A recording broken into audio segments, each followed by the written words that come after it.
Hola Maker, mi nombre es Germán Escobar y en este video vamos a hablar sobre el protocolo HTTP, que es el que define las reglas y los mensajes que se intercambian entre el navegador y algún servidor cada vez que entramos a un sitio en esta red de documentos interconectados por vínculos que hoy llamamos la World Wide Web o la WWW. Y lo interesante de un protocolo es que es simplemente un documento que especifica el formato y las reglas de intercambio de mensajes. Puedes buscar en tu navegador favorito HTTP Protocol versión 1.1, que es la actual, aunque ya están definiendo la versión 2.0, y vas a encontrar este documento, o esta es la primera parte de ese documento, que tiene 161 páginas y ese es el protocolo. Acá arriba también está la URL por si quieres entrar directamente ahí. Yo tengo abierto ese archivito por acá y fíjate que si lo vemos, estos son los contenidos y acá nos dice que el documento tiene 161 páginas que podrías leer fácilmente en un fin de semana que no estés haciendo nada. O puedes seguir viendo este video y yo te voy a explicar lo más importante que hay en este documento. Los que sí lo tienen que leer en detalle son los que crean los navegadores y los que crean los servidores web. A partir de este documento es que se crean esas implementaciones que no son más que aplicaciones que siguen las reglas establecidas en este protocolo. Y HTTP es un protocolo cliente-servidor, es decir, que hay una aplicación que actúa como cliente, por ejemplo un navegador, y otra que actúa como un servidor, por ejemplo los servidores web. Y lo que caracteriza a un protocolo cliente-servidor es que el cliente es el que inicia la comunicación. El servidor espera que los clientes se conecten para empezar a intercambiar mensajes. Entonces veamos cómo es el flujo normal de una comunicación entre un cliente y un servidor bajo el protocolo HTTP. Recuerda que tanto el cliente como el servidor no son más que aplicaciones, así que podrían estar en la misma máquina o en máquinas diferentes, pero esto nos sirve de ilustración. A la izquierda tenemos el navegador que representa al cliente y a la derecha tenemos el servidor. Supongamos que el cliente se va a conectar a wikipedia.org y a la derecha tenemos el servidor web de Wikipedia que está esperando conexiones. Y lo primero que ocurre es que el cliente abre una conexión con el servidor. Hasta ese momento todavía no interviene el protocolo HTTP, intervienen otros protocolos más antiguos como TCP e IP, pero una vez que ya se tiene una conexión abierta, ahora sí el cliente puede enviar un mensaje HTTP. Y a esto se le llama una petición. En este caso estamos solicitando el documento /index.html. El servidor recibe ese mensaje, lo interpreta siguiendo las reglas del protocolo y se da cuenta que este cliente está solicitando el documento index.html, así que crea otro mensaje HTTP y le responde con ese mensaje, que esa respuesta puede traer el documento solicitado, como en este caso, o un mensaje de error, por ejemplo, si el documento no existe. Entonces veamos un poco más en detalle esos mensajes tanto de petición como de respuesta. Un mensaje HTTP se compone de tres partes. La primera línea es diferente para una petición y para una respuesta.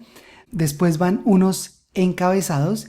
En este caso la petición tiene 2 encabezados y la respuesta tiene 3 encabezados y siempre tienen ese formato, el nombre, 2 puntos y el valor del encabezado.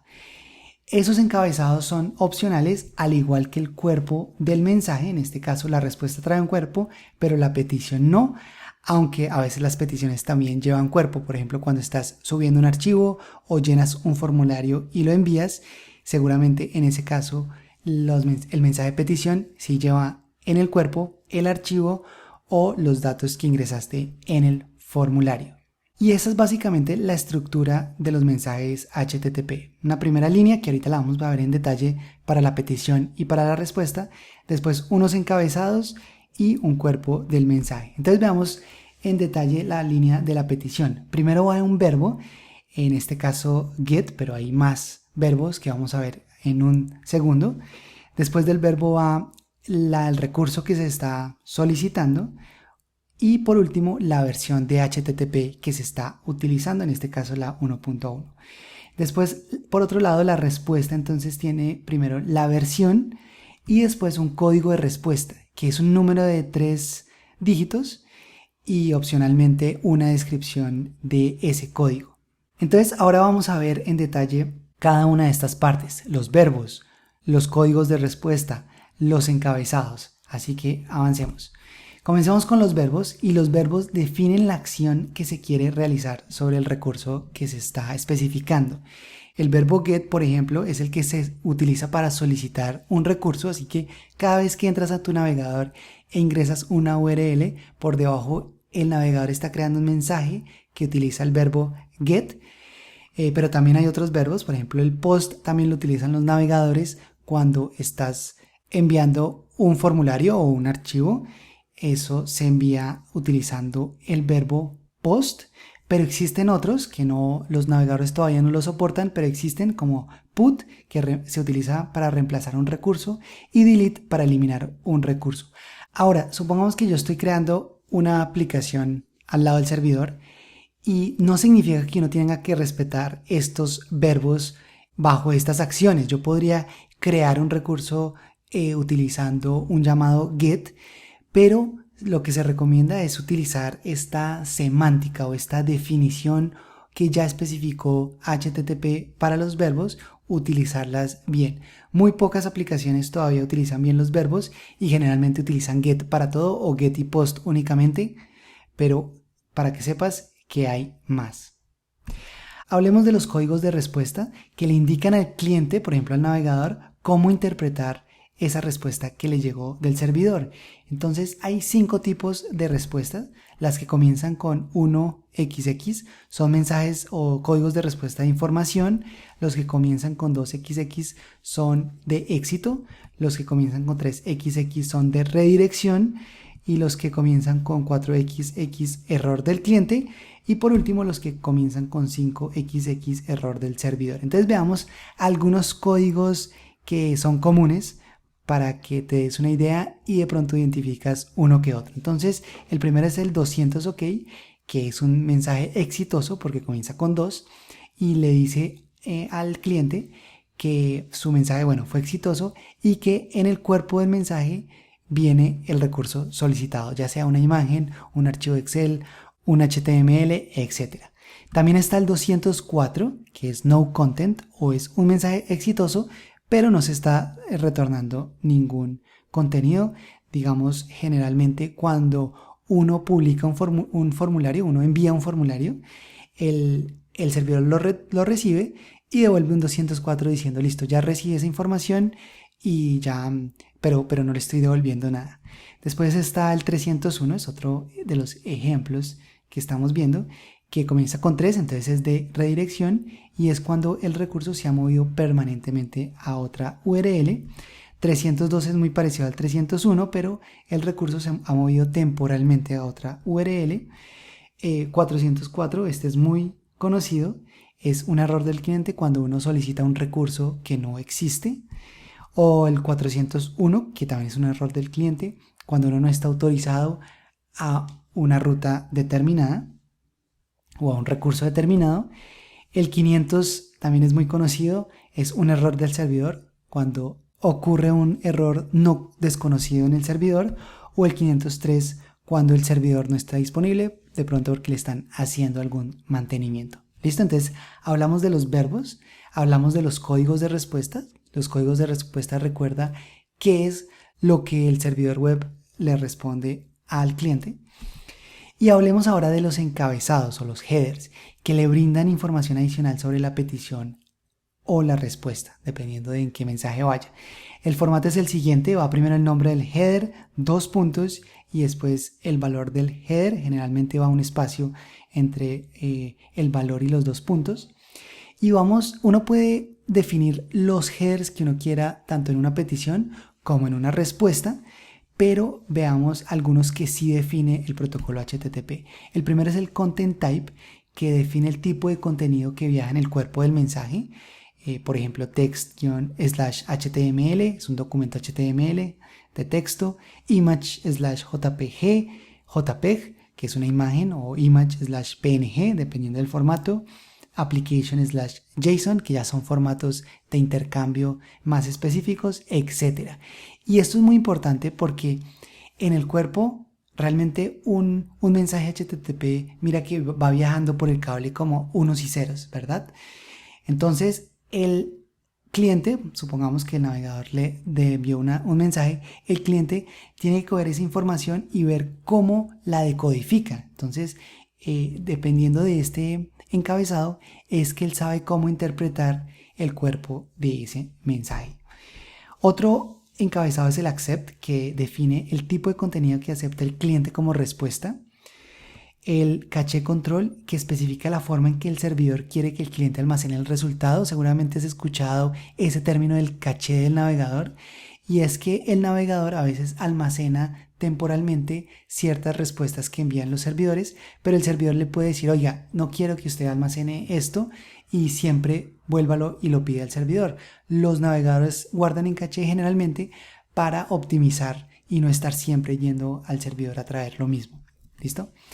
Autorización, entonces, es generalmente el cliente el que envía este encabezado con información de autenticación con el servidor, y el user agent es la información del navegador que hace la petición al servidor. ¿Listo? También lo envía el cliente, pero hay muchos más encabezados que define el protocolo HTTP. Estos son como algunos de ellos y quizá los más importantes, y además uno puede agregar los encabezados que quiera. Lo importante es que el servidor los entienda, ¿sí? O el navegador o el cliente. Digamos que si uno hace una aplicación que hace un llamado HTTP a un servidor que uno escribe, uno puede jugar con esos encabezados para enviar información adicional. Bien, entonces lo que vamos a hacer ahora es... Estoy aquí en Chrome, y en Chrome lo interesante es que existen las herramientas del desarrollador. Casi todos los navegadores lo tienen, pero aquí en Chrome las puedes ver haciendo clic en este icono, aquí en More Tools y Developer Tools, o utilizando este atajo. Y si le das clic ahí, él va a abrir esta, digamos, ventana que está aquí en la parte inferior, que tiene varias pestañas. Una de esas pestañas es Network, y el Network nos va a mostrar todas las peticiones que hace el navegador a los servidores. Entonces vamos a entrar a una página como wikipedia.org y vamos a darle enter ahí. Y fíjate que él acá nos muestra todas las peticiones que hizo. Entonces primero hizo una petición a wikipedia.org, supongo que a la raíz del servidor, con un método get, con un verbo get, mejor dicho, y el servidor le respondió un 307, que es un redirect interno. O sea, fíjate que acá hay dos redirects. ¿Listo? Y después aquí sí hay un 200 OK, que ya trae el documento de Wikipedia, así que podemos darle clic acá, y acá nos muestra los encabezados que iban en la petición, los encabezados que iban en la respuesta. Antes uno podía ver como el mensaje que enviaba y el mensaje que recibía, digamos, en su forma plana, pero ya no encontré ahora esa opción. Pero aquí igual podemos ver la respuesta, y fíjate que la respuesta es un documento HTML, así que en los response header debe decir que el content type es text-html. ¿Listo? Y aquí en la respuesta el navegador ya empieza a interpretar este código HTML, y es lo que muestra acá. Seguramente hay otras imágenes y otros recursos, y estas son de aquí en adelante estas otras peticiones que hace al servidor para traer, por ejemplo, archivos JavaScript, muchos archivos JavaScript. Esto es una imagen, o digamos todas las imágenes que necesita, entre otras peticiones que están ahí. Bien, espero que esto te haya dado una idea más clara de lo que es el protocolo HTTP y cuál es su uso en Internet, porque es quizá el protocolo más importante que debe aprender todo desarrollador web. Gracias a ese protocolo es que hoy en día tenemos todas las aplicaciones y podemos hacer todo lo que hacemos en Internet, y gracias a eso también muchos de nosotros tenemos un trabajo.